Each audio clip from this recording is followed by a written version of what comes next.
joining. Thank you all for your time, for being here. If you can be able to see me or hear me, put a note on the chat tab so that I can see if you're able to hear me loud and clear. But good to see you all. So keep joining, keep joining, keep joining. Nice one. I can see guys raising their hands. Awesome. So I'll take the next like 5 minutes to just introduce the webinar, and then we'll be able to start immediately. So keep joining, guys, keep joining.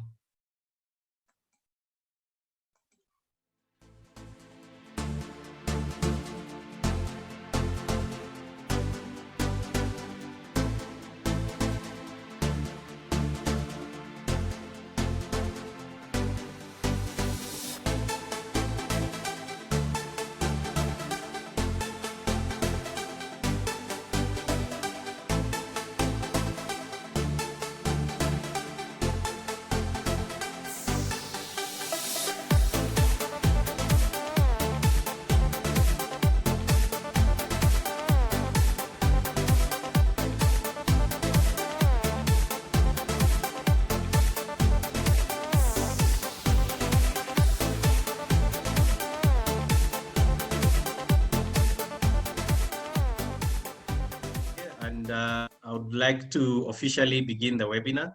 And over my end, I can be able to see some of the participants already joining in. So I hope it's a wonderful afternoon from where you are. You could have been somewhere else, but you chose to be with us, which we thank you for this particular opportunity. So as we continue to join in, I'll just give a brief description about the webinar, and then introduce my moderator for this particular webinar, and also give a few insights about what ABMC is doing, where everyone has been forced in terms of coming in to move towards the digital transformation, in coming to understand what is happening around the world, and also getting to upgrade your competencies while you're at home, working while you're still at home. And we could not have wished for this, but we are with this pandemic and we have to manage through. Resilience is one of the key competencies that we want to ensure that we develop for most of you who are joining us, and also give you skills to manage during this crisis and also move past the pandemic. So a little bit of tips on managing the webinar. We have the mics already muted for all the participants other than the panelists.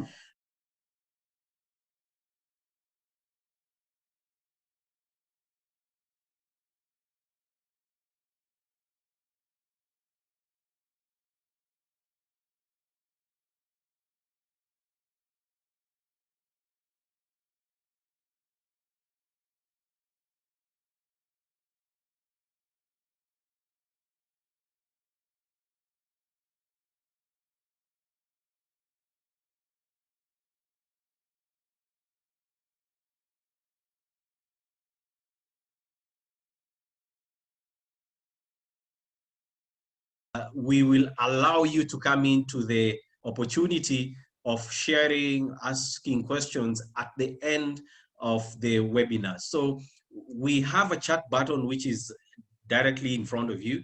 Use that chat button to ask as many questions as possible, but ensure the questions don't repeat themselves. If someone has put a question that is simulating to what you are presenting, ensure it sticks to the same, and also ensure that you are able to give questions that are more related to what we're discussing.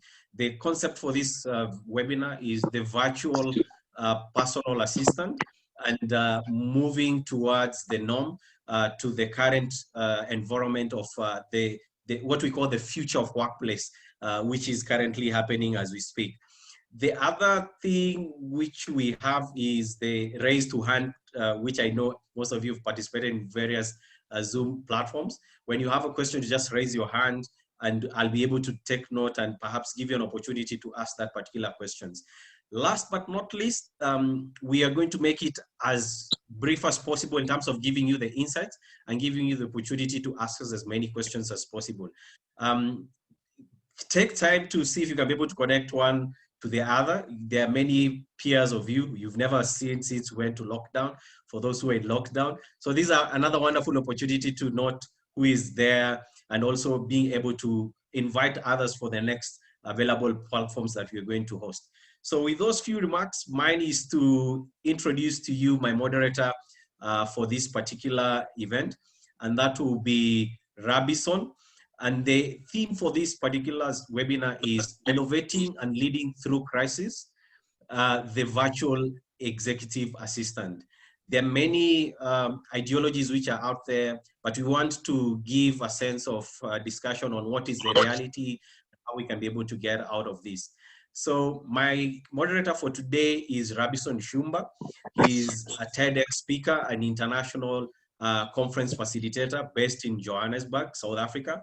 He's worked with ABMC for the longest period of time, I think over 3 years and beyond. And he's shared some insights in various platforms for HR, PAs, and he's going to be my moderator for today. And the pleasure of having a TEDx speaker channeling this particular session.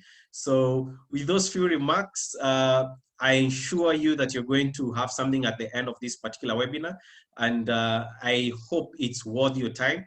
And we hope to do more of this before we get out of this pandemic. And I hope that as ABMC, we're able to give you many platforms where you can be able to grow yourself career-wise, especially during this time where everyone has the opportunity to get to learn one or two.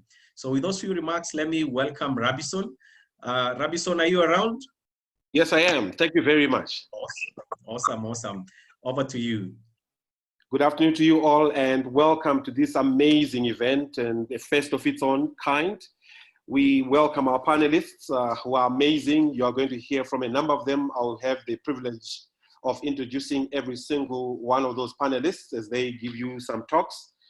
Just to reiterate the point that was given by Joseph just now, to say, please take note of all your questions, chat with us, give those questions to us so that we will be able to answer. It would be wrong for you to end this webinar with a question that's burning and you going tomorrow to face exactly the same problems that you have been facing. Indeed, unprecedented times that we are in require all of us to come together, to collaborate, to speak one to another, to share ideas as much as possible. So it leaves me to say, enjoy these sessions, take notes, do shoot any questions in our direction, and we'll be able to pass off those accordingly to our panelists. And of course, have fun. I want to take this moment to introduce our very first speaker. We have very limited amount of time, and we will give you as much as possible in that amount of time and allow you for further engagement even beyond this webinar through ABMC. Dr. Dixon Ojukwu, a man I've known for many years, is a researching professional. He's a performance coach, a learning facilitator. He's actually based in England, a well-traveled man, an HR expert, as a matter of fact, an expert in many, many areas. He has got insights into a number of things, HR related, executive assistant related, and I believe every single one of you will be able to benefit from him. Without further ado, I want to give this platform to Dr. Dixon Ojukwu. Thank you. Thank you, Rapsi, for that introduction. Hello, everybody. Welcome to this webinar. My name is Dixon, and it's a pleasure to be with you today. I want to start with looking at how did we get here? How did we get here? You know, for many of us, there has not been any event in their life that impacted the globe like this COVID-19 pandemic. It caught most people unawares, organizations and individuals likewise. And it has created fear, panic, unforeseen needs, both for the organization and their employees and the general public in the first place. And there are many hypotheses about what was the cause of the pandemic, who was responsible, when it's going to end, and all this stuff. Some believe it is man-made. Other people believe it is spiritual. Actually, there are so many conspiracy theories about the COVID-19. But in this presentation, we're going to do something pretty different. We're not going to be looking at the origin and why the pandemic. We're going to be looking at innovating and leading through crisis for the virtual executive assistant. What are the challenges? What are the challenges? I would like Joseph to help me with a poll. How many of you, I want to ask, How many of you who are participating today has a contingency management plan which includes pandemic in their organization? I want you to go to the poll and say yes if you have it, or no if you don't have it. So the question is, how many of you in your organization has a contingency management plan? If you have it, say no. If you don't have it, say no. If you have it, say yes. You can do that at the poll, or you go to the chat and type it. Okay, I can see yes, I can see no. Go on, keep on sending. Not at all, not at all, no, yes. Wow. Yes, no, yes, no. That's quite a lot of people that are answering many, giving us many, almost looking like a balance. I can see plenty. It looks like no is taking more of the responses than the yes. Many no's. It looks like 2:1. More no's than yes. I can see from Grace, no. A lot of you, yes. A lot, no, no, no. I can see yes, yes, just drop in. Okay, great. I want to end the poll at this point, and I want to look at what are the current realities we are facing as a result of the pandemic, or the lockdown, or the restriction, or the curfew. I know some of you may be in one of these categories with your organization or your city. First of all, some of the things I can see clearly is that there's fear, there's anxiety, there's job loss, and there's job cuts. In places like England, some organizations we have some organizations that are closed already. We have some people who are on forced vacation. We have people are looking for relevant information about the pandemic and how to cope with it. We have people who are having debt with the bank and so on. They don't know how to handle the debt. We have people who are committing to work virtually. They can't go to work because there's a lockdown and they have to commute virtually from their home. So the working from home is becoming more popular now. Lack of crisis management with organization is one of the things we are currently facing as a reality. This one is a reality for everybody, not only to the executive assistants. Then we have a need for HMO, health authorities support. We have bereavement. Some of our employees are involved. They have the virus, or they have a relation or a loved one who is going through the pandemic. So that's a big challenge for them too. And then some of us have wellness and counseling programs going on. Now, let me look at, let's go to the specifically what are the challenges we're having with executive assistants. Before I go into that, I want to explain that when we use the term virtual executive assistant, we mean three things. Number one is that there are full-time employees who are executive assistants who are now working from home. They are not in the office with their bosses. So that's category one, full-time employees. But we have some virtual executive assistants who are professionally doing this on their own, sitting at home and serving many organizations. So they're not just a full-time employee of a particular organization. They are virtual executive assistants. So they are serving various organizations. They are like independent consultants.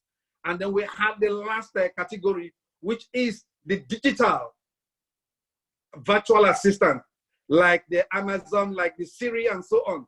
Those are another one, the one that are not human beings, but they're digital virtual assistants.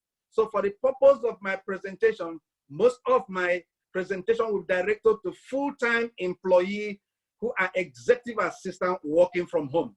So we call them virtual executive assistant. That will be the majority of my focus in this discussion. Now, let me quickly look at what are the challenges. I think for one of the biggest challenges the virtual EAs are having currently is that it's a difficulty for them. It's something difficult for them to support their bosses from a distance. They are used to working with their bosses in their office and attending to the needs, but now they are no longer there. So they are working from home. So a distance has been created between them and their boss. Number two is that the virtual assistants are competing with the digital virtual assistants. You know, we have the tools, the Amazon tool, we have the series and all the categories of those artificial intelligence that are now helping the executive to manage their job. They can call, make a call for them, they can schedule a meeting and do a couple of other things that the human beings who are executive assistants that can do. The third one is that there's a lot of rescheduling and of meeting and events. The meeting that are expected to be face-to-face is no longer happening. We have to find a way of rescheduling them. We're looking at cancellation of travels. The bosses and the executives that the EAs are working with are now going to change their plan because everybody's on lockdown. The air transport is not currently working. So that's cancellation of travels. Another one is moving meetings from face-to-face to virtual platform. Some organizations before now don't have meetings with the virtual platform like the Zoom, GoToMeeting, you know, and other such tools. Now we need to move our meetings from face-to-face to virtual platform. Figuring out the best setup for remote teams. Now teams are working remotely. So how do we set up a platform that will enable them to work effectively from a remote locations? Another challenge is helping team members buy and have a good remote setup, big screen, better sitting condition. You know, when we're at the office has a good sitting arrangement for us, but most of our homes are not looking that way. You know, other challenges is arranging for deliveries. Now we cannot see one another. There's a lot of things that is required in the office and it has to be arranged from suppliers. So how are they being arranged? It's a challenge for the current executive assistant working virtually. Then we need to look at various, researching various healthcare options. I was made to know that there's a particular organization in East Africa that can give you a virtual, you know, consulting with medical doctors. Because now we've got to understand that most hospitals now are more prone to infection of the virus. So some organizations have gone ahead to make an arrangement for medical doctors and hospitals that they can consult with them online, virtually, and then make a recommendation. And from there, you can go to nearest pharmacy to pick your medication, or it can be delivered to you to your doorsteps. So that's some of the options that the EAs are currently exploring. Then finding gym classes to help their employees and their leaders to be able to get engaged from home. There's also stress and anxiety, especially job loss. So people are looking at different things that they're going to do to help their bosses. And I want to end by saying that the workplace has changed. There's a speeding up of the digital transformation. Now we're going to begin to invest more on relevant technology that will help us do well in our workplace. Cutting down on business travels is going to take place going forward. Focusing on outcome instead of controlling employees' time. You know, before now we're talking about when did you come to work and when did you leave? It's not going to be the trend is not going to be when you come and when you leave. The trend will be what are you able to produce, not when did you come to work and where you are living. So managing output instead of managing time. So we're also looking at reviewing the frontline and back office workers, their value add. If you look at it today, the people that are on the front line are people who are in the front there, who are meeting the customer, who are in the front line. So there's going to be a review, which of the back office or front office, which of them provides better value at the time of crisis and after that. And then we look at diversification of the way we learn. Learning has to change. All those ones of traveling overseas to go for trainings and so on is going to be, reduced now. We're going to be looking at exploring blended approach to learning. Instead of learning face-to-face and classroom learning, we will begin to think about learning online, learning through apps, and learning through other means, blended approach to learning. And my final word will be that some roles currently we are having in our organization are going to change. There will be new roles, there will be new jobs, there will be new functions, because the way we are doing things are going to change. There's some of the employees that wouldn't want to come to work again because they have started enjoying working from home. Organization will sit up now and find out, must we all gather in a particular location to do the job we're currently doing, or we have a better way of doing that job? I believe with these few submissions, I'm creating an awareness that will make you start thinking on so many ways that you are going to be dealing with the challenges that are facing the executive assistant today. I believe you have benefited a little bit from the sharing. Thank you so much for your time. Over to Rapsin, our moderator. Thank you. Fantastic. Thanks so much, Dr. Dixon, for such an amazing presentation, telling us how the workplace has changed. You are going to go back after lockdown because we are planning now for the time after lockdown.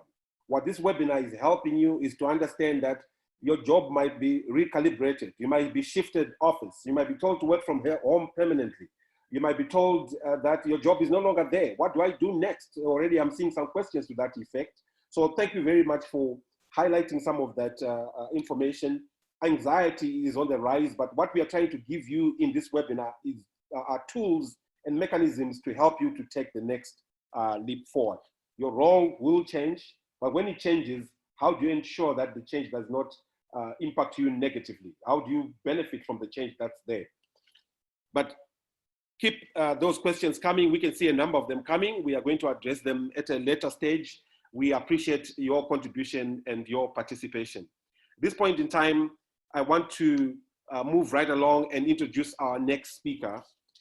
She's an amazing woman. I've met her before. She's an award-winning logistics administrator.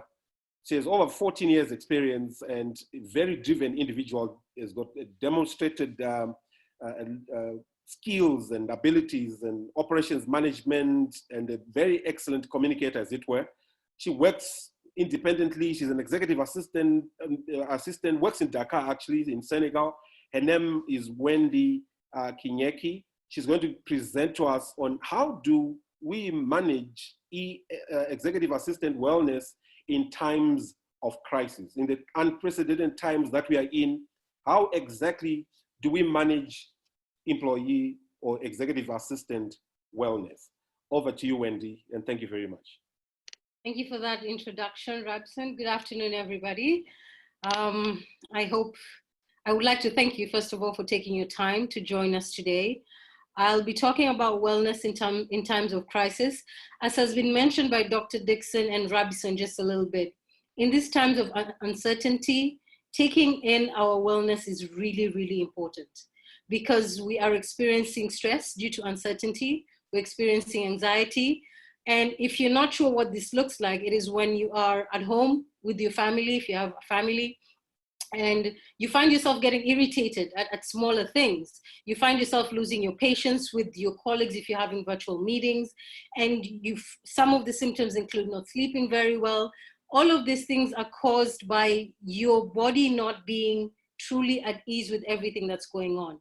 And in a time of fear, because of the disease, because of not knowing what the future looks like, possibility of losing your job, some of you might have already lost your job, it is extremely important to put a little bit of thought into your wellness and how well to handle this. And I'll take the next few minutes to walk you through it.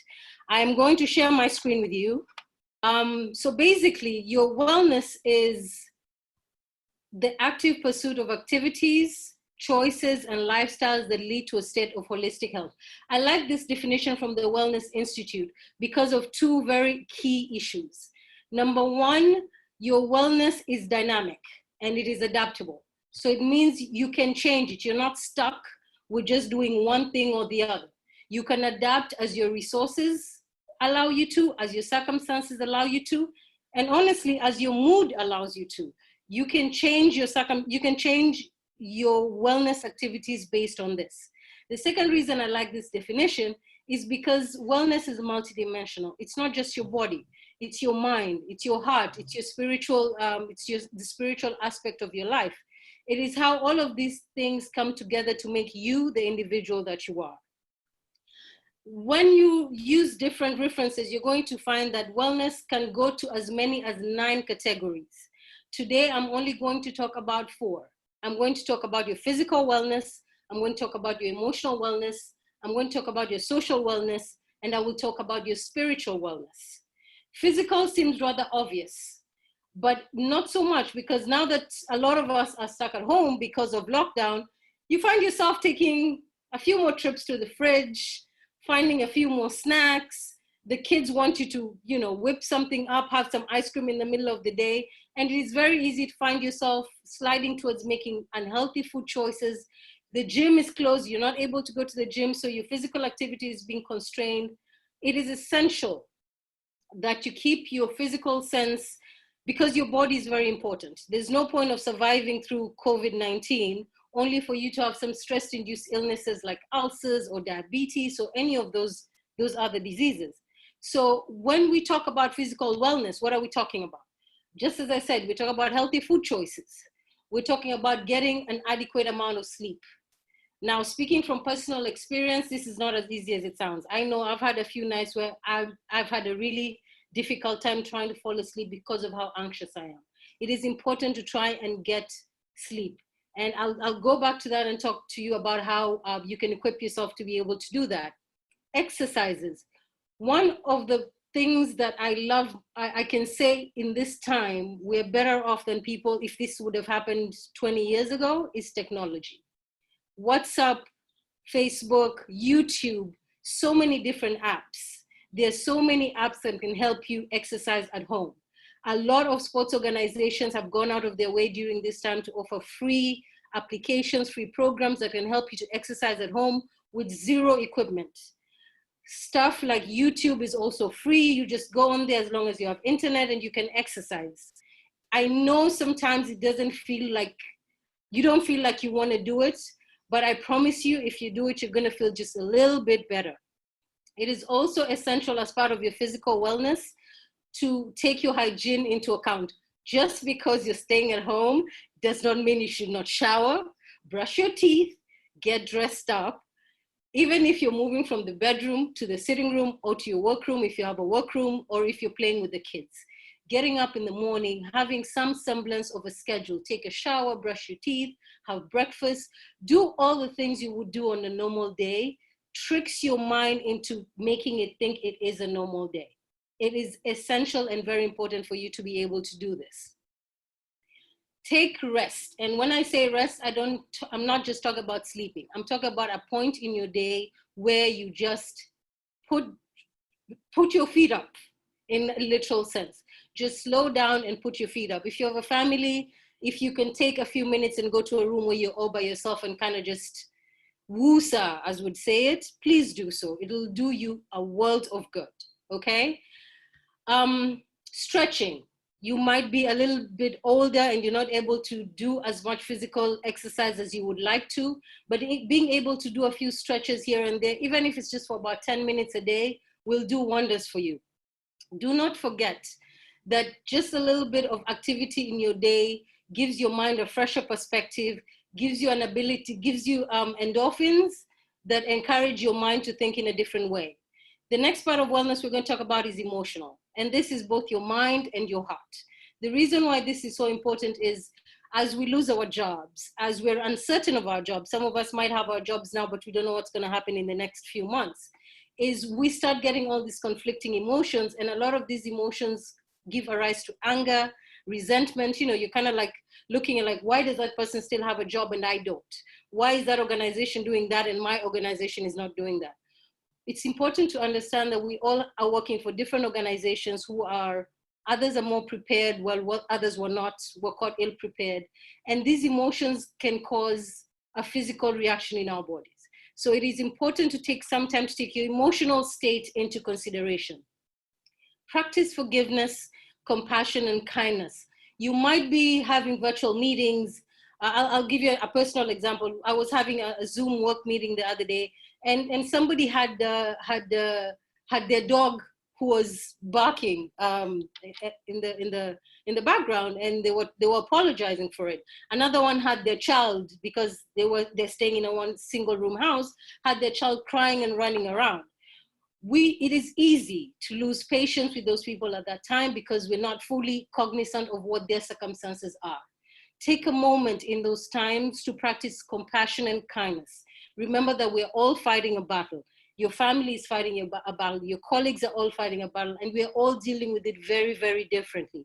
Do not be too quick to lose your anger, to lose patience with other people, because you don't really know what their battle is and they don't know yours. So while you try and practice compassion, forgiveness, kindness, please remember that everyone else at this point is going through what you're going through, just at different levels.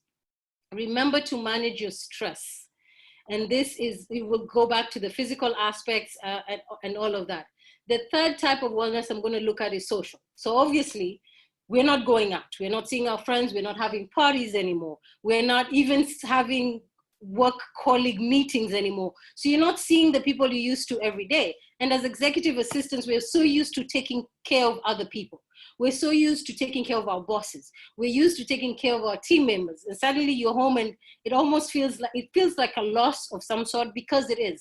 And as we adapt to this new normal, we have to put in a few measures socially to do so as well. Again, in the advent of social media, WhatsApp calls, Skype, there are people who still use Skype. In the advent of Zoom, reach out to friends, reach out to your colleagues, reach out to your family if your family is not somewhere near you. I think it is extremely important to limit your sources of information. Social media is wonderful, but if all the social media you're getting is news, you are going to drive yourself literally crazy. You need to limit the number of sources that you're getting your news from. And my advice would be choose 1 or 2 sources and check in maybe once a day. There are 100 news sources and all of them are saying something different. Between one source and the other has 1,000 people dying and the other one has 1 million people dying. So this can really, really affect some of us. So it is important that you limit your exposure to this information and try and find something more positive. Listen to motivation videos if that's your thing. Do meditate if that's your thing. Find something that works for you. Communicate. As I said, we're all going through something different. Please communicate with people because they don't know what you're going through and you don't know what they're going through. Do not make assumptions about anybody else just because of what you think or what you feel that they might be going through, what they could do better or not do better. The last type of wellness I'm going to handle is spiritual wellness. Whatever your faith is, you're Muslim, you're Christian, you're Buddhist, you don't believe in God, that's entirely up to you and it's your choice. But it is extremely important for you to reach down spiritually and find an anchor that will hold and ground you in this very vital time. Find this meditation. Take some time off your day to pray. For those of you who are prayerful, and I am, take some time to pray and just, even if you don't have anything to say to God, you'd be amazed what it does to just sit in a quiet spot and tell God, okay, I don't know what to do now. I'm just going to sit here. And it will do you a world of good because your spiritual connection gives you an anchor and something to hold on to. To finalize, I am going to say there are a lot of resources, online, free, that can help you through this process. I'll go back to an example of the people who are not sleeping. I'll give you my personal example. I have insomnia and it's gotten really, really bad during this time because I'm anxious just like everybody else. On one night, meditation on YouTube helps me sleep. On other nights, complete silence helps me sleep.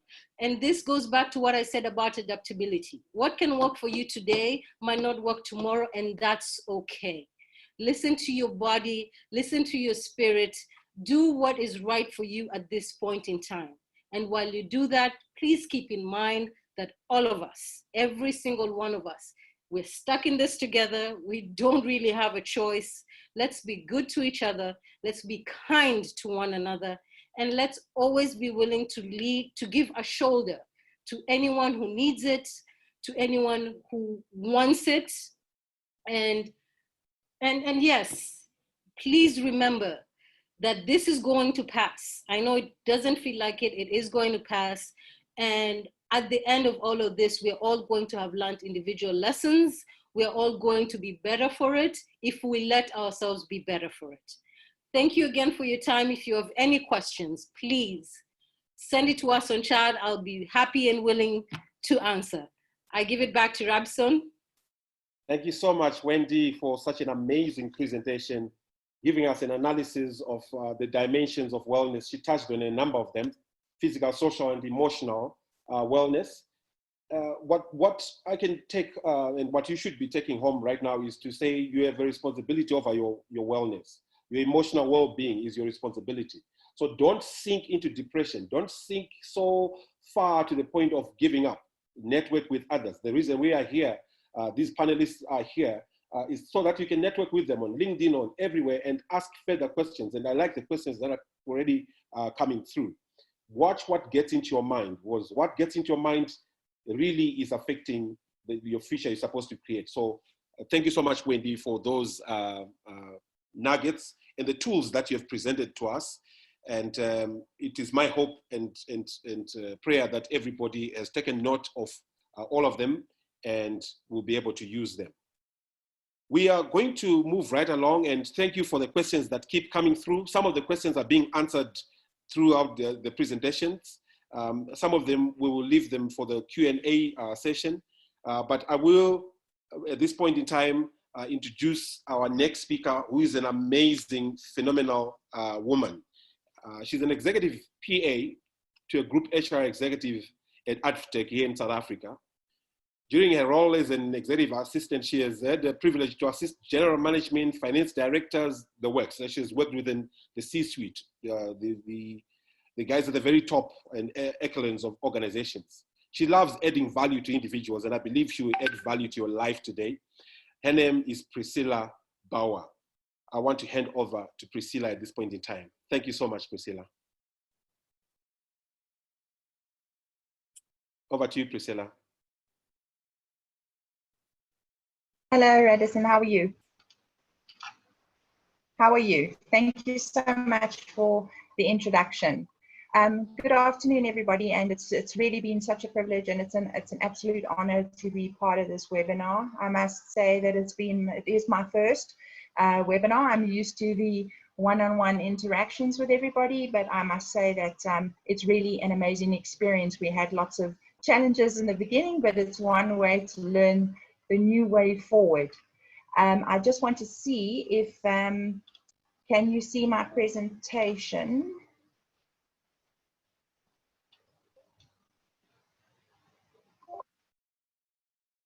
Are you able to see my presentation as yet? Okay, hold on one moment.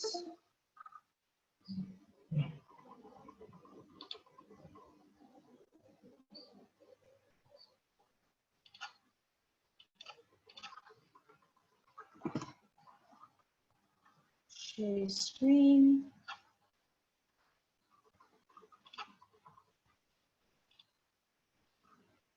Okay. Can you see it? Great. Can everybody hear me? Great. Okay, so sorry for that hiccup there, but yes, the rise of a professional virtual assistant comes in many aspects, and I think our role as an assistant moving across the globe has really changed so much. Working together across our continent, as well as to helping them keep it healthy and to keep our people safe, is what we should strive to do moving forward today. Having said that, I would like to speak a little bit to you on emotional intelligence. We have had some discussions now on social well-being, etc. But let's have a look at how do we face these adversities that challenge us at the moment. How do we, okay, there we go. All right. As we all know, the coronavirus is over the news. It's global, it's an epidemic, and it's one of the first things that we've experienced so radically in our on our continent. The time is now, and believe it or not, these are unprecedented times that we need to pull together, not only as people in the workplace, but also as people within our families, our communities, and our social working environments. Our world has never encountered such a pandemic. And I must admit, just like Wendy said, you know, and you'll see it in my presentations as well, we have got so much overwhelming news when you go onto Facebook, when you go onto WhatsApp, when you go onto the televisions, when you go out into your areas, where there's so many different things and attributes about who has been affected and how many, and should we wear masks, and should we wear gloves, and how is the hand sanitation moving. But I think one thing that we must always remember is we need to take care of ourselves, and that's both mentally and emotionally, and like Wendy said, physically as well. Taking care of our families is vitally important. Our co-workers are just as important, okay? But the most important for me is to take care of yourself. You know, when you board an airplane and you're about to depart, they always do the safety check, and they always clear and say, if there is an emergency, an oxygen mask will fall from the top. What is going to happen in that instance? You first need to put the oxygen mask on your own mouth before you assist your fellow passenger. Now, it's the same as what we're dealing with now in this pandemic. We need to look after ourselves, both mentally and emotionally. Okay, so staying switched on. So what do I mean by staying switched on? And it's something that's really been moved across our company, Advitech, which is a 8,500 employee strong company. But staying switched on and being online, being on track and going on a mission, moving our way forward. So what does that mean?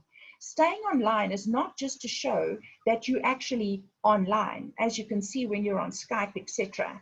But staying online means mentally and emotionally. What is it that you're doing that you can impact positively for others out there? What are you taking on, and how are you keeping on track with what's going on in the economy, in your workplace? How are your managers dealing with things? How do they need your support? What is it that you can do to make a difference? One thing that we need to remember in going and moving forward on this mission is that our management teams, who have to make such big decisions now because of the economy and where we are now globally, is they need to look after their staff. And if you listen to what's out there, there are many people losing their jobs. So how is it that we can add tremendous value, staying on point, staying online, listening to what's happening, seeing what other companies are doing, having other communication calls and WhatsApp calls, etc., with our other colleagues in other companies and institutions, finding out what can they do to help you and to help your organization. This is a time in our world where we come together and we learn and we work as one. So going on and moving forward, yeah, I said, this is the most important time, more than ever before. I've attended and I've had such a privilege of being with many delegates individually, and thank you to many companies that have given me the opportunity. But when I go through these conferences with them, they enjoy the one-on-one sessions, they enjoy the individuality, they enjoy the teamwork. But the truth is, we can't do that as one-on-one anymore. I'm a hugging person. I can't even walk up and say, hi, Joseph, lovely to see you. Hi, Wendy, you know, and give them a big hug. It's now got to be the elbow or the foot or the, you know, the thumbs up. But staying together virtually, mentally and emotionally will definitely help us. And this will help us bring more success within our organizations. It makes you feel like such a much better person. And looking at all the diversities, the different things that people do. Some people are in the construction industry. We need them. We need our farmers. We need the people in our management offices. What do they do for us? How do we come together? How do we speak the same language? We are a team at the end of the day, being switched on, working together, becoming one, achieves so much more. And I can only say that I absolutely love our continent. Whenever I'm given an opportunity to go and train out in the African continent, I am so excited. I think the African continent has so much beauty. The people are so beautiful, and there's so much to learn. Everybody wants to learn so much. So yes, let's practice technology. Let's practice the togetherness that we can thrive on. With the world that's turned upside down at the moment, what are we as executive assistants, now virtual, going to do that's something different, that's upside down? I believe, importantly, knowing that we are positive, knowing that we have got what it takes, knowing that we are keeping ourselves surrounded with positive energy, good books to read, good movies to watch that innovate ideas. I think that's a tremendous idea. And I think that turning upside down to top side up, I think that's a much better effect. But let's have a look at ways to navigate our new norm especially going through this crisis at the moment. Within our organization as well, we've got, I don't know how many, but many, many, many different schools and thousands of children that we still need to make sure learn. And one of our international schools is based in Kenya. And we must say that we've taken it upon ourselves to make sure that our students get what they need, online learning, that their teachers are equipped, etc. But not only looking at it from our children's perspective, but how about those teachers? How about that management team? What does it take for all of those people to stay with the times and to be able to stand out there and say, you know what, students, I've got you. And it's not only a student at school, but it's as well as your colleague that you may be training at your workplace. Maybe you are being trained by somebody else within your workplace, but those are things to take a good look at. So create a productive space to work in at home. Yes, Wendy spoke just now about you've got to get up in the morning, you have to brush your teeth, make sure your hair is smart, get dressed for the day, get dressed for success. And I believe that if you have a very healthy working environment and you in a good place, like in my own home, I have a beautiful huge fish tank which I stare at when I start thinking about issues that I'm dealing with online and questions that I'm answering. I mean, it's amazing. Natural light. Even use a beautiful place in your garden where you can sometimes sit and breathe and just take that natural life in to have a productive space to work.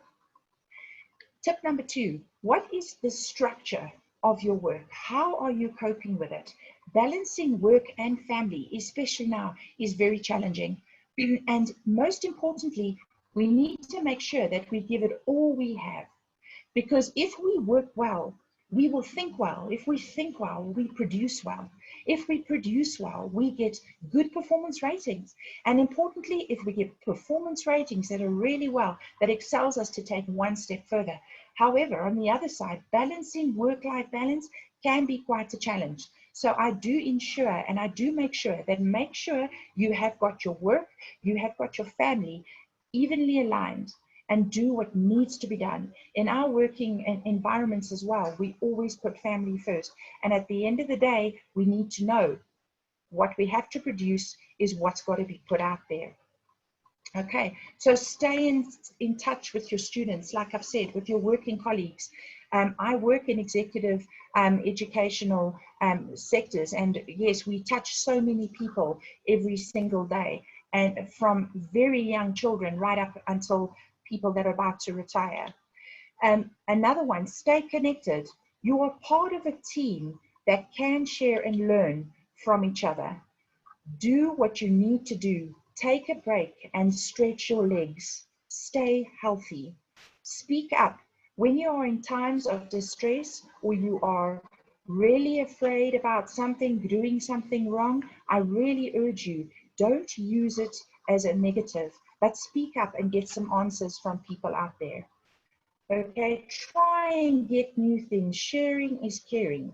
Okay, share your moments with your colleagues and make the difference. You will need all of your energy the next day. So at the end of the day, why not start today? Relax, breathe, take that walk and enjoy the moments. We are standing together as a team. Communication is key. How do we help others? Do we get sufficient rest? Are we on the virtual, motivated with our friends? We do great things together. And as a nation, we can overcome this. So I know I'm running out of time. So briefly, I know that my presentation will be available to all of you. But here are a few keywords. Integrity, always hold that up. Respect, your time with your family and balancing those work and home tasks. Honesty and accountability, your individuality. Stay you. You are an individual. Make sure that you shine the way you are and take responsibility for your own well-being. It's one day at a time. You'll be able to see what control you can take, what control you can work through. Don't sweat the small stuff and seek assistance when you need to. Structure is important and make time to self-reflect on what you're going through each and every day. Remember, a healthy mind is a healthy working relationship, and a healthy mind is a healthy mother, a healthy wife, a healthy sister, a healthy daughter, So it all starts with you. This slide that I'm going to be coming to an end with now is basically a last update that was done through the Johns Hopkins University. And again, I say to you, what's so important is to make sure that the facts that we receive are accurate.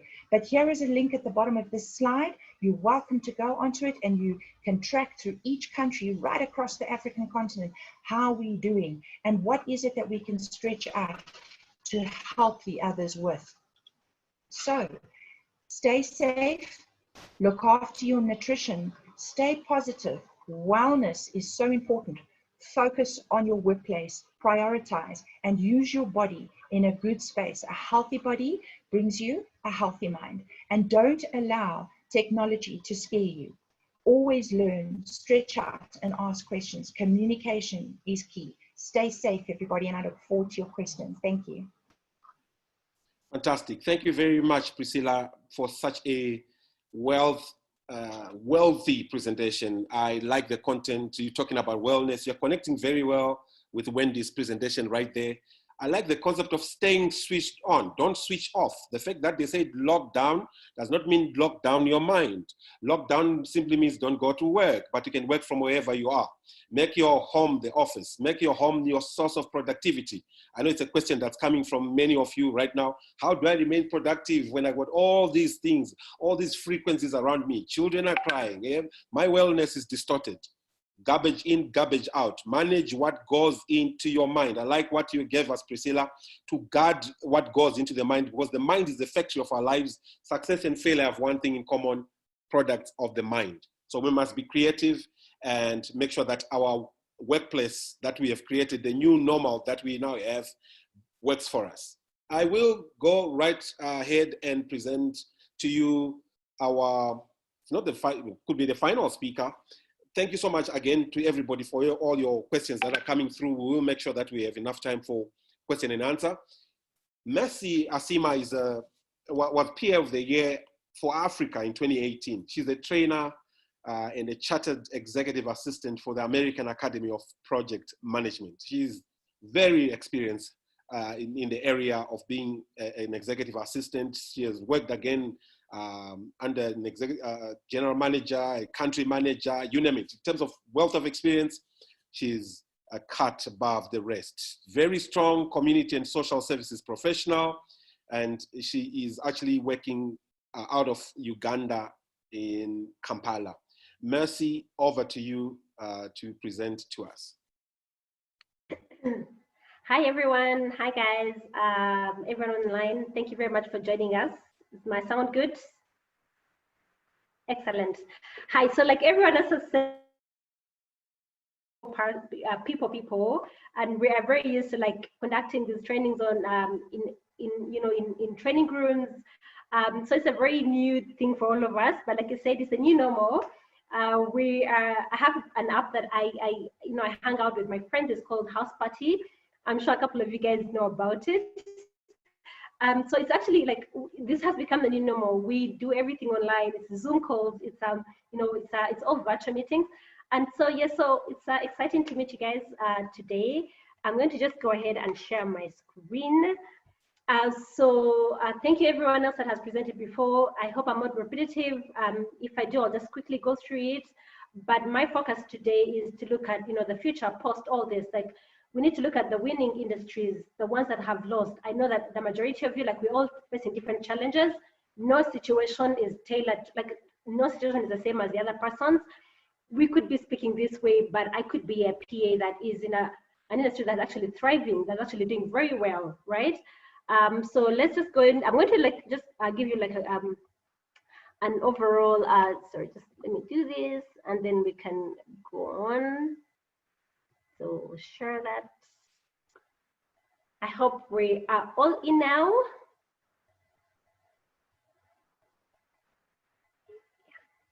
Oops, oops, nope. Sorry, wrong screen. That's it. Are we in the right screen?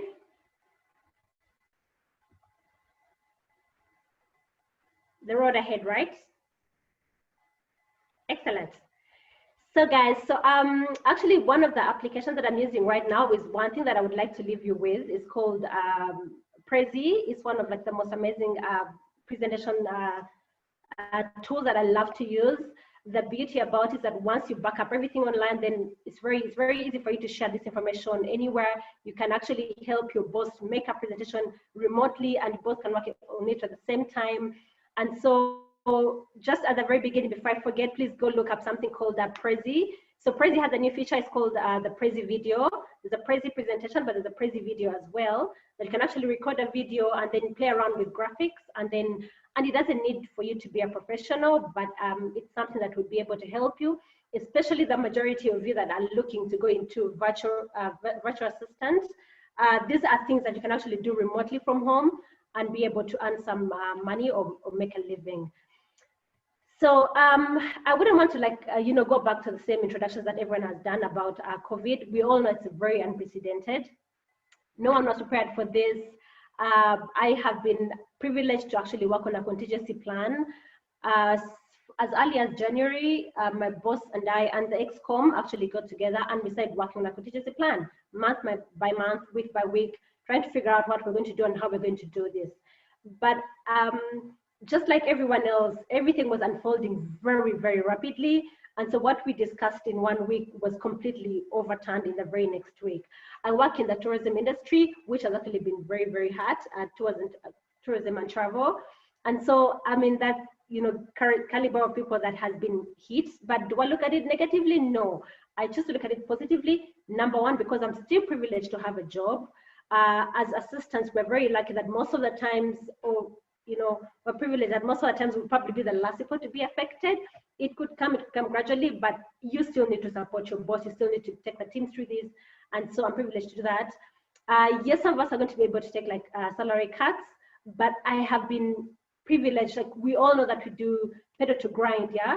We work 60-hour weeks. We are always going about, it's crazy, it's hit.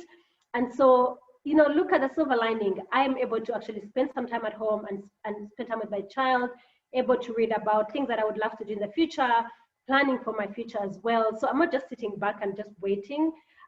Although I'm busy and I'm working, but it still gives me time. So let's look at the positivity. It may be very hard, but it's important. Like Wendy said, like Priscilla said, it's extremely, extremely important. It's a very uncertain time, very, very uncertain times. It's very scary, but it's extremely important to get yourself in a mindset where you're actually being positive. So just to give you an idea, because I don't want to talk about the present without understanding the past. So really, let's decode the impact of COVID. The three main business categories that have actually either won or lost in this particular issue, in this particular pandemic. So the winners are people that definitely benefit, and we're talking about pharmaceutical companies and maybe manufacturers. Then we, of course, we have the losers that have been hit hard, the hardest, and the majority of it could be in that category. But don't lose hope. There's definitely a plan. There's definitely something's going to happen. Probably, governments will step in, companies will step in. But even if you're in that category, it's very important for you to understand and recognize this. I mean, the category of losers. What do I do next? Do I want to stay in this industry? Do I want to move into the next industry? What industry can I look at? Or during this down period, what can I focus my energies on doing? That means you can actually try to research and actually do a little bit more work with the winning categories or the sectors, so that you start looking out for job opportunities. I know so many companies that are actually advertising and are looking to hire people. Surprisingly, there will always be a demand for staff. So if you're in the category of losers, how are you going to use this particular period to then ready yourself and sharpen your skills for the next opportunities? Then there is, of course, there's sectors that are in between, and these are sectors that we know that how they react, how they respond to this pandemic will definitely set a precedent. And these are things like healthcare. We're all being told about social distancing. We wonder why. It's because we don't want to overwhelm our healthcare facilities. And so these are areas that would seemingly do very well, but if they're overwhelmed, they actually could collapse as well. So the reason I'm giving this information is so that you can actually go back and re-strategize. You could have lost your job. I know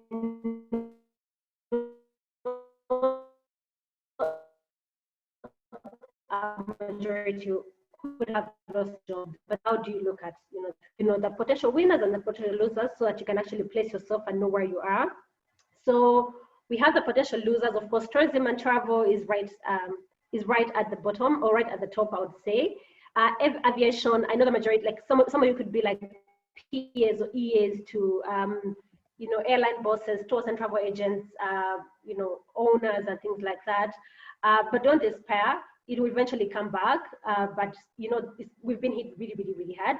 But again, it's a time for us to actually, declutter our brains and think back and realize, without, spending so much of your time. So that's the curve, and you look at it. Financial services, investment bankers, people, because right now people's spending power has actually significantly reduced, and so people won't be able to spend as much. So you find that, the areas that we always typically took as the blue collar jobs, I'm sure, Africans who are listening in understand that our parents always told us, you must learn to be a doctor, you must learn to be a teacher, you must learn to be, the typical, the cliche careers. But unfortunately, if you actually look at them, we have been hit quite the hardest. But when you actually look at on the flip side, which are the areas that are actually winning right now?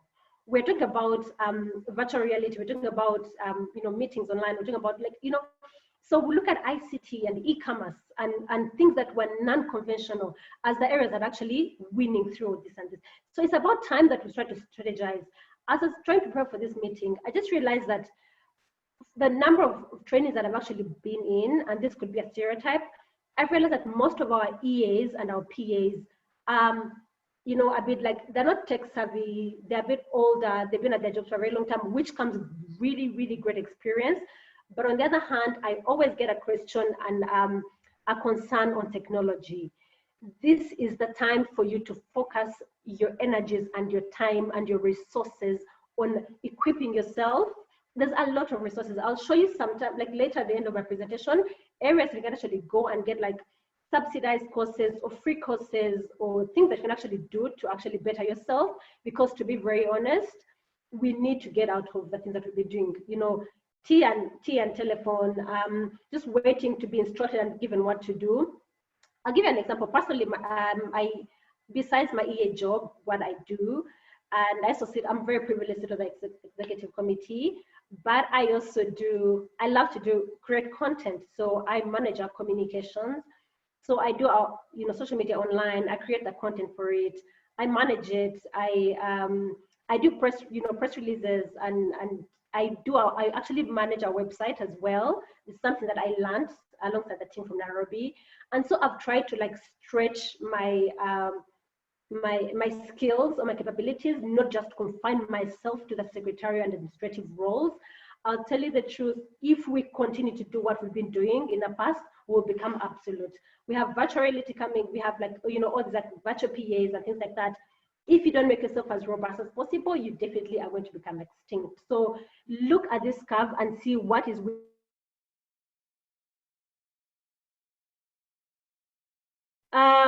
So again, going back to the winners, we all know everyone's literally addicted to Netflix.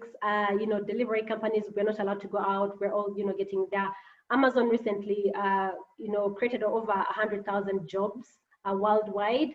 All these like companies that are actually creating. So, you need to, like, I'm giving you examples to kind of like change your mindset and change and look at how the projection of the world is going. It's going to be like technology. If you're going to invest in education right now, where would you want to invest your education? If you want to invest a few, hours into benefiting yourself, where are you going to focus your energies in your downtime and better yourself? These are the companies that are in between. So we have investment banking, we have healthcare, we have manufacturers as well, because our spending power is going to definitely like significantly reduce. So some manufacturing companies that we supposedly think are doing very well, we won't necessarily have the money to spend. But if you're in that particular area, how then do you make a job relevant? Because I've realized that so most of the times we will just do what is expected of us. We'll just do what is on our job description. But how do you then make yourself, how do you make yourself an asset? I'm talking about post, by the way. And even during this particular period, I'm going to give a few pointers later in my presentation, how you can actually maintain an excellent relationship with your boss, how you can be the most relevant right now, how you can protect your brand, like all my colleagues have said before, it's very easy to fall into a routine. And sometimes don't pressure yourself, by the way. It's okay. Sometimes some bosses may require for you to be on full time. I know a sister of mine that has to be on Zoom every morning by like 7 a.m. and she's taking calls, but because they work with infectious diseases. And so it's peak time for her. But for me, I don't necessarily have to do that. I can only put in 2 hours a day, which is a very big difference from what I used to do. So don't pressure yourself, but you have to be very consistent. The same expectations that I had as an EA before this happened, I must maintain that, because my boss, remember, our bosses, your boss, my boss, is dealing with the highest level of stress at the particular moment. He has to think for the company. He has to think for over 700 employees in my case, yeah? He has to make all these decisions. He has to think about, you know, laying off and suppliers and, you know, the next, where the company is going for the next. So he has this much pressure. And so you can't just, you know, fall back and see just because we are not in the offices. Just find ways to support each other. Communicate, leave your communication channels open so that you can be able to maintain. So let's talk about like the employment record. Everything is going down. So, you know, a couple of areas, you know, losing a lot of staff, you know, in my industry, it's really been hit hard. But on the other hand, it's the same thing that I used to do. I have these conversations at work with people, and I keep telling them, what else have you done to better yourself in the last 1 year? What new skill have you learned? How else have you tried to like just diversify from your immediate role? I know that I received a lot of like, you know, backlash when I chose to go into, you know, administrative work, but I knew there was an opportunity for me and I could see it. I felt like it was a blank slate. It's an area where you have a bird's eye view into like how the company operates. You sit in very big meetings with influential people, with all these things, and you have massive opportunities that you just limit yourself to just doing, you know, the typing and letters and photocopying and scanning. Try to think out of that, because if you maintain that, in a few years, you'll be absolute. You'll not be relevant. You know, maybe, you know, machines will be doing that for you. So try as much as possible to make yourself as relevant as possible. Some of the losers that you could see, sports, what's it called, sports fraternities, associations, airlines, but without a doubt, there's the movie industry that they said was taking a big hit. And I'm not promoting anything right now, guys. Please don't misquote me. I read online somewhere that Hollywood is not doing very well, but the pornography industry is actually doing really well. Really annoying, but on the other hand, you can see how people are actually going out of of that norm. Please, like, guys, please don't misunderstand me. This was out of research, right? Hollywood has closed its sets, movie sets, but because people are trying to look for opportunities, and in as much as it sucks, or maybe you don't actually agree with it, I agree, but people are not actually going to sleep, right? And so it's not a time for you to actually go to bed. I've seen so many companies, even here in Uganda, literally change their strategies overnight to be able to actually, you know, open up websites and open up delivery services and things like that. How about us as assistants? We have a skill. I've learned my knowledge that no one can ever take away from me. How do I then convert that and be able to make money out of it? Why should I sit back and wait for someone else to do all these things? We have the capabilities. We've been amazing PAs and EAs to our bosses. If there's need for you to actually transition and go online and do the same fabulous work, because I would imagine you're disciplined, you're good at your work, you're a good proofreader, you're everything amazing. You can only just transition to that. And all you just need to do is just put in a few hours, have a very good website up, and then you can be able to make money. I will just continue. So the job loss globally is actually coming up to 25 million as of today. But of course, you know, to avoid a collapse, that, you know, many countries are trying to intervene. But like we all know, we can't sit back and wait for that paycheck or, you know, someone to come and, like, you know, take us out of it. We have to make an initiative to actually do this ourselves. There's going to be a strain on income. I know my colleagues have talked about it, Wendy. So you may not necessarily be able to invest heavily as well as for the future. I'm talking about the future now, because some of us are taking a pay cut for our checks. And so you may not necessarily have a disposable income to be able to invest heavily, but try and explore opportunities. There's like so many, like, I think Econel offers some online free online courses. There's a couple of universities. Just go and look for resources that actually offering, like I'll share with you a few links at the end of the video that I put together, but just go online and try as much as possible to get as much free information as possible. But also you have the free, like the time to actually like browse and Google things that we didn't have, yeah, in our offices or when we were still at work. So try as much as possible to, you know, to explore opportunities where you can actually, without spending so much. I'm very cognizant of the fact that psychologically losing a job is like, you know, it's very shocking, because you go through, you know, anger and denial and wonder why of all, you know, with the company I was chosen, you know, however much you feel that you did so much. But there's been companies or scenarios where they actually, despite being humane as they possibly could be, they were forced to actually make that decision. I could be privileged to have a job right now as I speak. In the next few months, I may not have any guests coming to my hotel, and the hotel is forced to close. You know, worst case scenario. It's just about being ready and planning ahead and readying yourself for it. If you're lucky that you're still in the winners, very good for you. If you're in the medium guys, then try and find opportunities to be able to stay afloat, for all of us. But how we're reacting to this? Last year, while I was in Nairobi, I think, you know, Robinson was there. One of the winners for the last year's PA, East Africa PA of the Year. He's a very clever guy. He was actually trying to like, you know, lobby and submit a policy of sorts to get administrative workers to be paid like a minimum wage, or something that he was doing amazing work. I think Lucy Blazer was doing the same, she's called Lucy, is doing the same for the UK and was doing the same for Australia. But, you know, with unprecedented setback, are we still going to be able to, you know, lobby and get these things to the authorities to actually do this stuff for us? I don't think so. I don't know, maybe not. But with the setbacks, yeah, how are we going to, how we're reacting to the future and what's going to happen? So maybe some of us actually had like, were scheduled for promotions, or we were scheduled to actually take the next career step. And the company can't actually be able to do that, you know, give us salary increments or, you know, consider promotions at a particular time. How do we then go ahead? How would we react? Do we get into reaction mode or actually a controlling mode, yeah?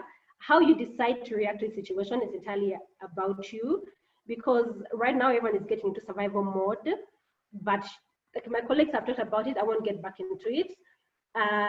We need to find ways to be able to stay afloat. So I have two strategies that I'm going to share with you. One is we should learn to shift gears. I think I've talked about it before. You know, I've mentioned about a few things, so just don't mind about the slides. Can we learn to shift gears? This hasn't worked. How about I explore this other opportunity? Yeah, find something that you love to do. Something that you do very well. It could be one thing. It could be either communications or editing or script writing, or something that you find that you love to do. I know you guys, probably yourselves have actually done like TikTok videos.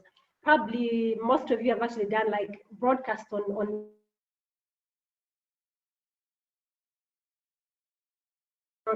there's so many opportunities that you can explore.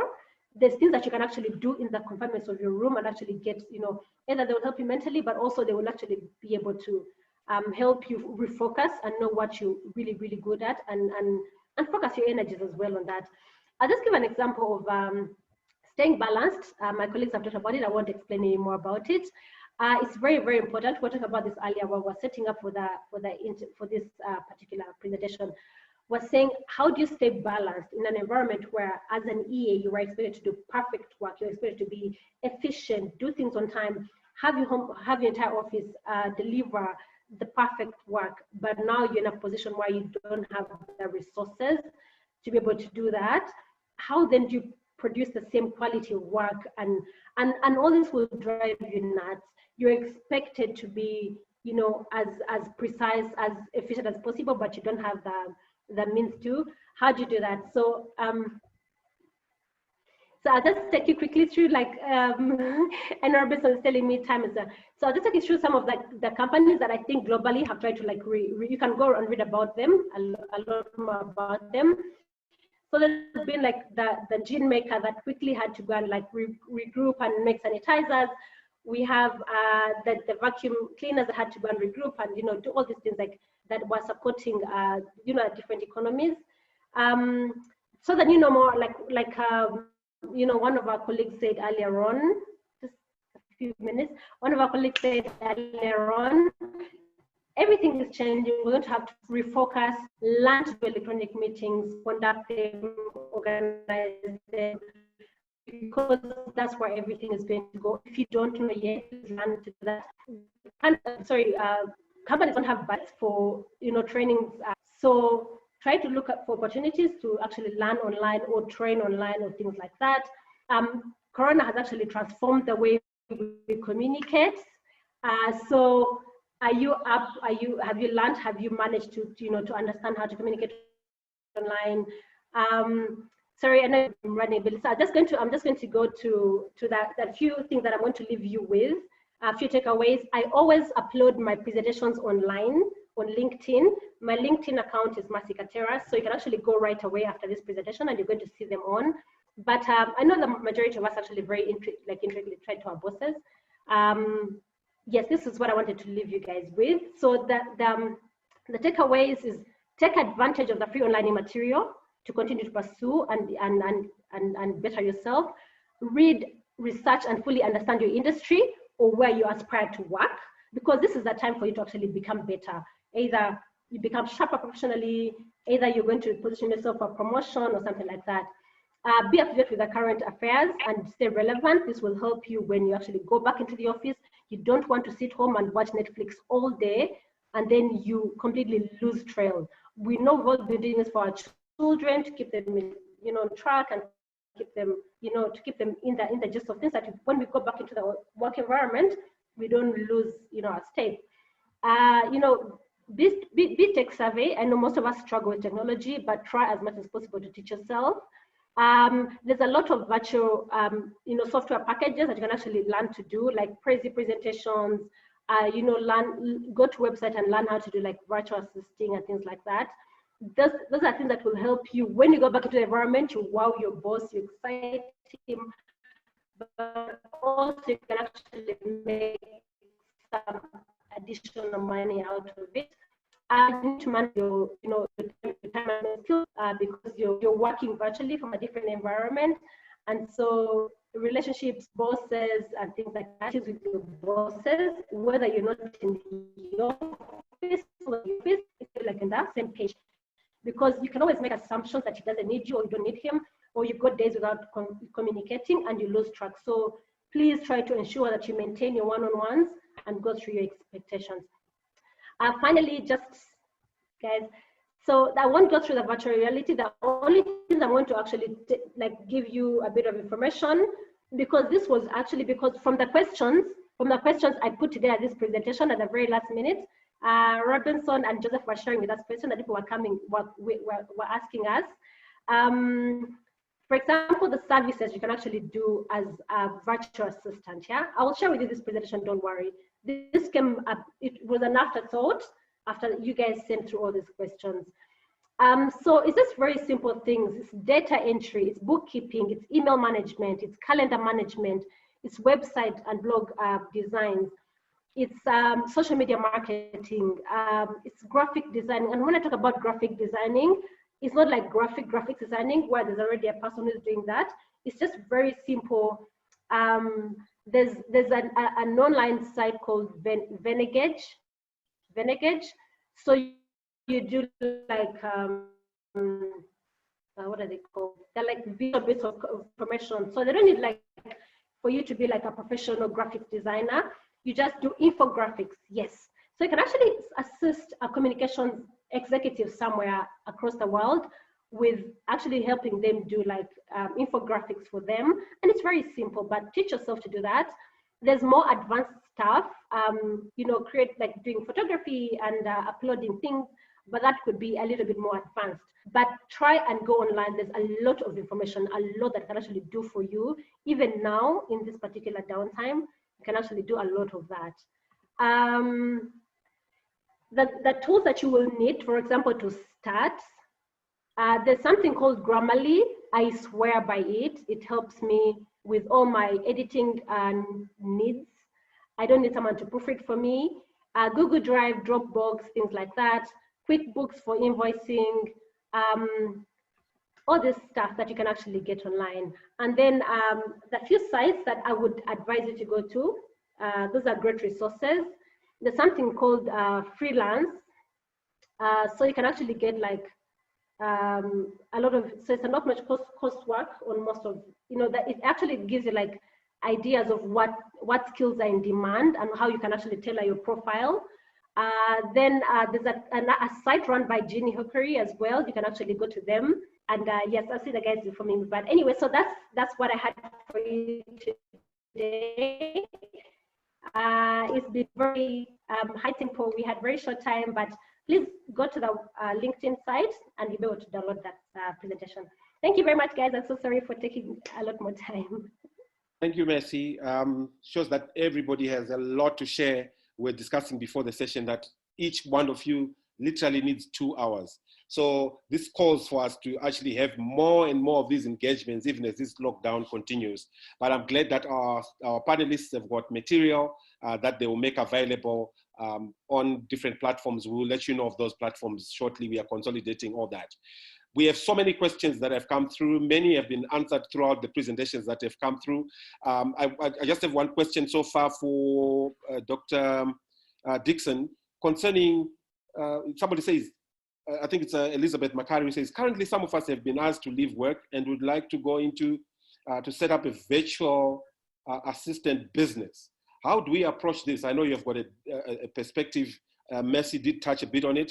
You have another perspective. In short, how can I get started? I've been laid off and I want to get into this sort of business.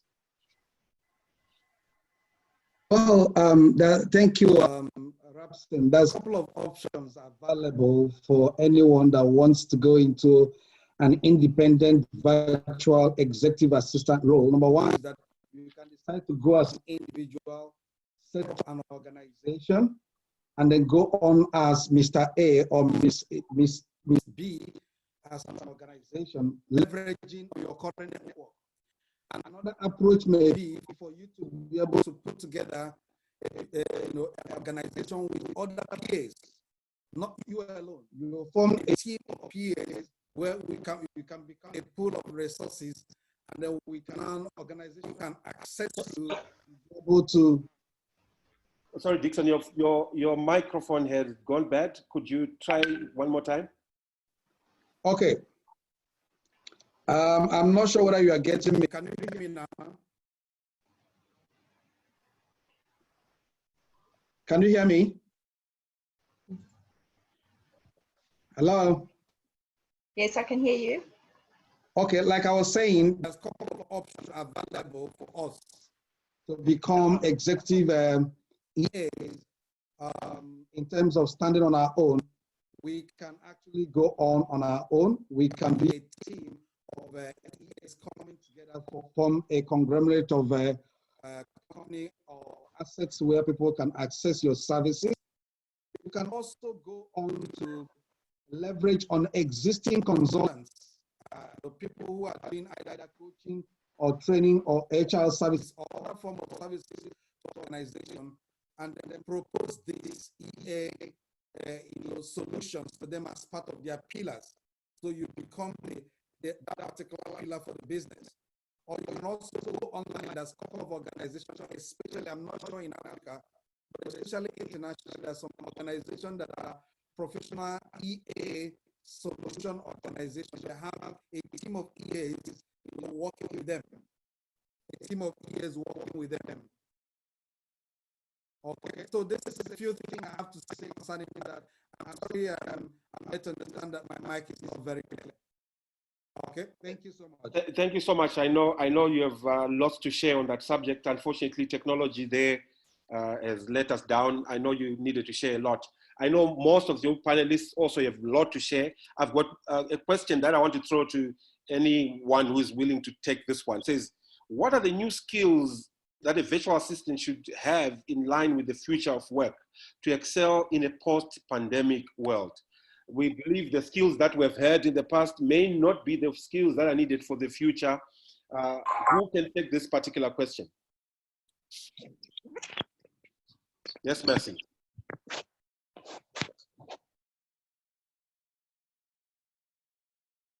Mercy, you are muted. Mercy, you are muted. Can you hear me now? Excellent.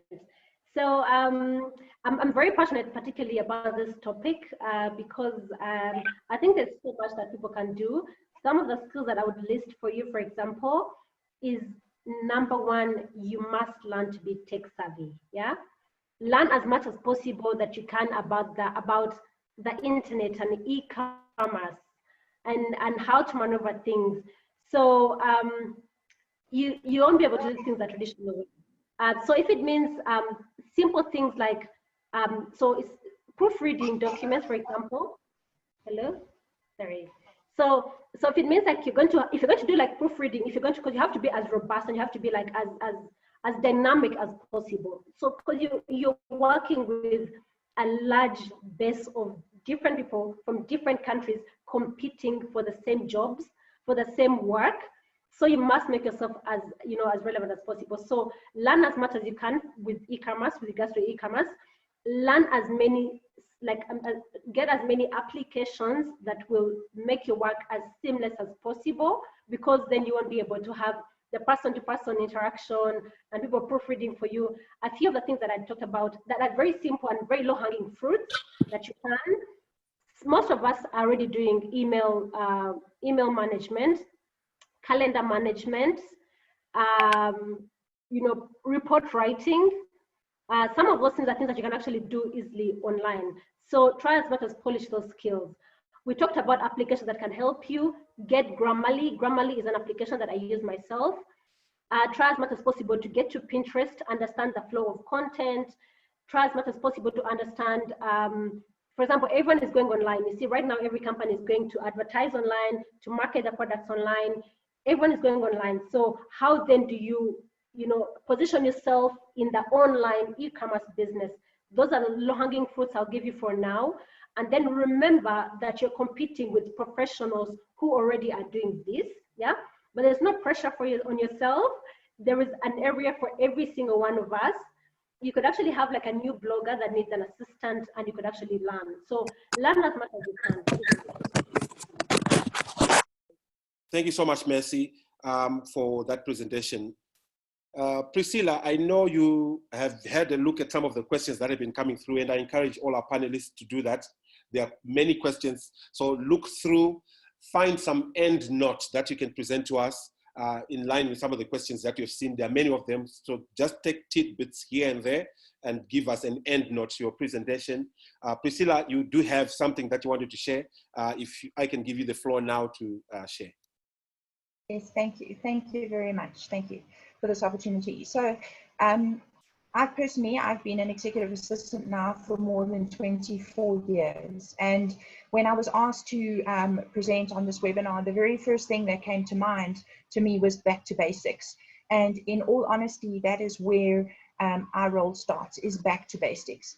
Standardizing our work, simplifying our work. There's a saying that says less is more.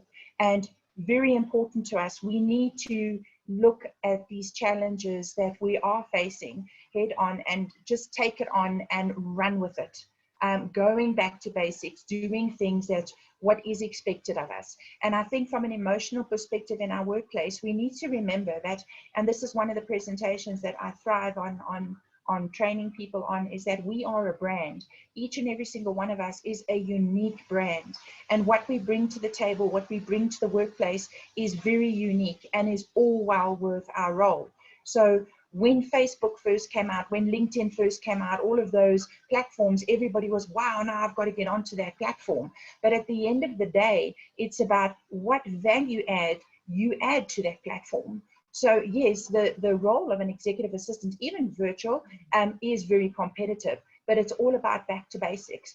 And I've just got a few things. I know that we are pressed on time, but yes, it is going to take us a long time to get out of this that we're in. But I think in a way, it's actually offered us so many new challenges and ways on how to do things and look forward to asking yourself, you know, what is it that your company needs from you to get to fight this pandemic? It's not just about the diaries, the management of phone calls, meetings, boardrooms, that kind of thing, but it's getting more personally involved with what's required in our work zone. Also, I think face the fear. You know, we all have this fear that's going on, and we have lots of colleagues that are wondering what's going to be happening. And I always share with the delegates that our seat in an organization is the window and the door to our boss's office. We're the ones that open that window and that door for people to come out and speak and to share what their concerns are. So I think being very approachable is very important for us to be, because if you get one of those assistants that, you know, other colleagues are scared of approaching, needing to speak to the boss or whatever, that's going to close a lot of doors, and it's just going to cause a lot more stress and unhealthy emotions in the workplace. Just going down a few more things. So what are the services that we've always taken for granted? And I think that this pandemic really does help us. The banking service, the academic and medical service, the power and utility providers, water and security. There's many critical, essential services that we're requiring in our day-to-day lives. What can we do to make it better? What can we do to sustain it? And question yourself and ask yourself, what does your management and work colleagues need from you? That's different. That's not just the same thing. What do you have to offer that is a significant change? Being on track. What is happening in your workplace? And to end my end note with you, due to time constraints, I would like to really say to you, continue learning, make that valuable difference, be unique. Don't try and be what other people are. Don't try and offer what other people offer. Try and offer that value, that brand that somebody else wants out there, something very special, something unique. And I think one of the most important things that we can do in order to be able to reach that target is to ask ourselves our own personal questions. What is it that we want to be? How do we want to get there? What is it that our office is lacking? What is it that our boss can achieve on? Remember, they are the people that organization. So your brand is very important. Your emotional intelligence is very important. Communication is absolute key. Clarity. And I think to end this, I must say to you,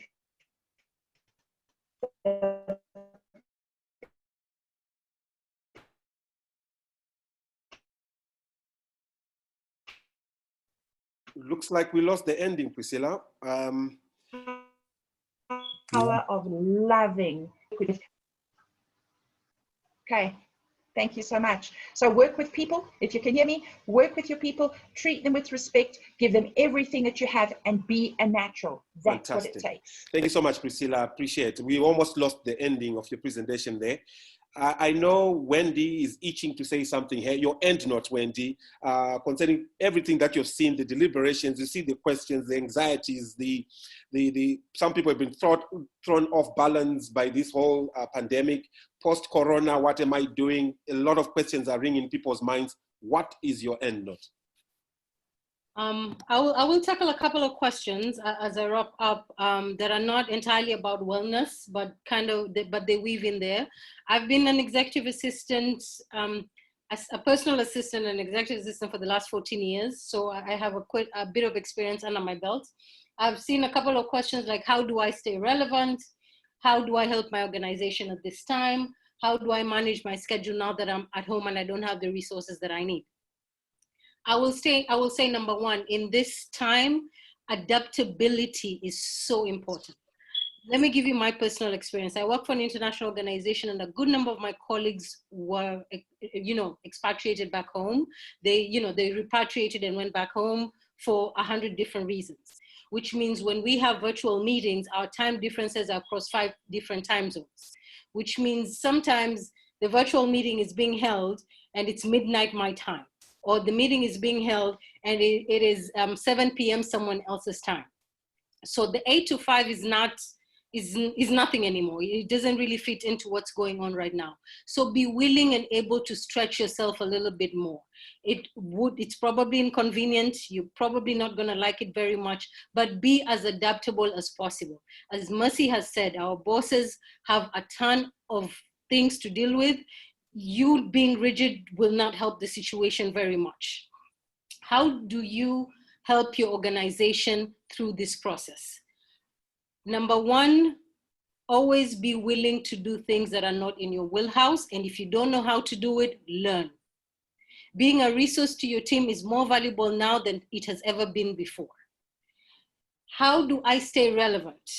Again, I'm gonna echo what Mercy says. Learn, learn, learn. I know, I don't know if any of you know this, but there's a Kenyan athlete once who taught himself how to shot put from YouTube. If a person can teach themselves an entire sports skill via YouTube, you can teach yourself a new language on YouTube. You can teach yourself a new skill on YouTube. Apply yourself now that you have the time. I have somebody who asked about they're stressed because they're at home and they have virtual meetings and they feel a little bit of that pressure. I would say get a schedule and talk to your family, especially the kids. I know how hard that is, but you have to make the effort. Once you have a schedule and know what that schedule is like, set aside a corner of your house that is, it's going to work as your office for the time being, and tell your kids and tell your spouse, hey, between this time and this time I have to do my job, and I really need you guys to help me and support me by letting me have that time to do that work. In terms of the management of stress and resources, again, guys, YouTube, Grammarly, all these things that you're looking for are available, and a lot of them are free. You do not, all you need is an internet connection. You don't need to pay for a lot of these things. If you have time, go to Google, check out Coursera and edX.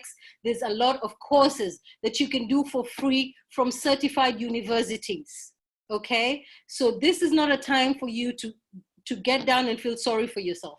You can do that for like 5-10 minutes a day, then get up, brush yourself off, and know you're going to be fine. We all are, okay? Just get up and know that one way or another, we're gonna see the end of this, and we're all going to support each other.